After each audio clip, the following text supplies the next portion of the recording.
stade qu'a atteint Ibrahim alayhi salam dans son épreuve.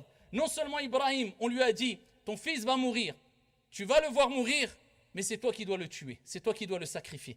Abraham était un prophète, un envoyé. Allah a voulu l'éprouver. Ibrahim alayhi salam a été considéré comme Khalilur Rahman, l'ami intime du miséricordieux.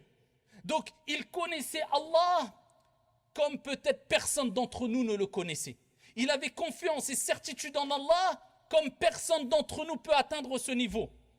Et avec cela, il ne s'est pas dit, je connais mon Seigneur, je sais que c'est un Seigneur miséricordieux. Comment mon Seigneur pourrait vouloir que je tue mon propre enfant, celui qui est plus miséricordieux envers ses créatures que ne l'est la propre mère envers son enfant? Vous connaissez le hadith où il y a un jour un homme, des compagnons qui étaient proches du prophète alayhi salatu wassalam, et il voit cette scène impressionnante, une femme qui avait été séparée de son fils pendant une longue période, et voilà qu'elle retrouve son bébé, et elle court vers lui, elle le prend, elle le serre contre lui, et elle l'allaite.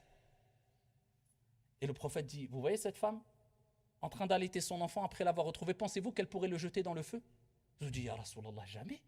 Comment pourrait-elle vouloir jeter son fils dans le feu, son propre enfant, alors que nous voyons cette scène, nous vivons cette scène qui nous rappelle l'amour intense envers la mère et son enfant.